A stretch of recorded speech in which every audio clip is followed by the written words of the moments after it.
வணக்கம் நண்பர்களே, நான் உங்கள் பெரியசாமி ஜோதிடர். தொடர்ந்து நம்ம அற்புதமான பதிவுகள்லாம் பார்த்துட்ருக்கோம். இருந்திலும் கூட சரிங்களா, 7ஆம் பாவம் 7ஆம் பாவத்தில் நவகிரகங்களில் கடைசி கிரகமான கேது. கேது பகவான் வந்து லக்னத்துக்கு 7ல் இருக்கும்போது, அவர்கள் எந்த மாதிரியான பலன்கள் இருக்கும் நண்பர்களுக்கும் இதை நம்ம எடுத்துக்கலாம். கலத்தரத்துக்கும் எடுத்துக்கலாம்.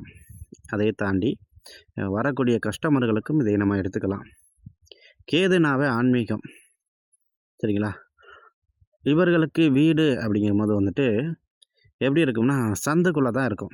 இப்போ 7ஆம் அதிபதி கூட கேது சம்மந்தப்பட்டாலும் சரி, 7ஆம் இடத்துல கிரகம் இருந்தாலும் சரி, சந்துக்குள் அமையக்கூடிய வீடாக இருக்கும் சரிங்களா. கோவில் அருகே தான் வீடாக இருக்கும்.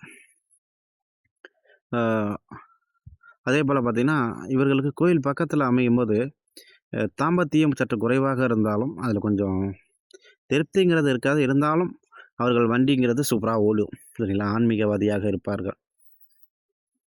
குழந்தை பிறப்பு கொஞ்சம் தாமதம் ஆகிறதுக்கு வாய்ப்பு இருக்குது சரிங்களா. ஆனால் இவர்களுக்கு தான் வந்து இரட்டை குழந்தை பிறப்பதற்கான வாய்ப்புகளும் அதிகமாக இருக்குது.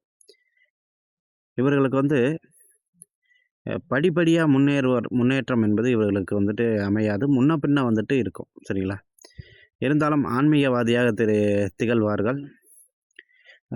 இவர்கள் வந்துட்டு கல்யாணத்தில் ஏதோ ஒரு பிரச்சனை இருக்கும், இல்லை கல்யாணத்துக்கு அப்புறம் கேஸ் வாங்கும். ஏதோ ஒரு வகையில் வேலையிலையாக இருக்கட்டும், ஏதாவது ஒன்று கேஸு இவர்கள் மேலே விழுகும் சரிங்களா.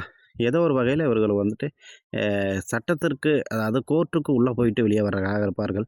திருமணத்துக்கு முன்னாடியே வந்து இவர்கள் வந்து ஒரு கோர்ட்டுக்குள்ளே உள்ளே போயிட்டு வெளியே வந்தாங்கன்னா இந்த தோஷம் நிவர்த்தி ஆகிறதுக்கு வாய்ப்பு உண்டு. அதே போல் விநாயகரை கும்பிட்டுட்டு வரும்பொழுது இந்த தோஷம் வந்து இவர்களை விட்டு விலகும் சரிங்களா. இந்த கேஸ் வாங்காமல் மட்டும் நம்ம வந்து பார்த்துக்கணும். இதை வந்துட்டு இவர்கள் வந்துட்டு எப்போதுமே திருமணத்துக்காக கடன் வாங்கக்கூடாது. வாங்கினாங்கன்னா கட்டுறது கொஞ்சம் கஷ்டம். ஸோ இதையும் அவாய்ட் பண்ணிக்கலாம். கைமாத்தா வாங்கிக்கலாமே ஒழிஞ்சு கடனாக வாங்காதீங்க. வாங்கினீங்கன்னா மாட்டிப்பீங்க சரிங்களா. அதே போல் நண்பர்கள்ட்ட கடன் வாங்கும் பொழுதும் சற்று கொடுப்பதற்கு லேட்டாகி மனக்கசப்பு வர்றதுக்காக வாய்ப்பு இருக்குது. ஸோ நண்பர்கள்ட்ட வாங்கும்போது இது கரெக்டாக சொல்லி வாங்குங்க.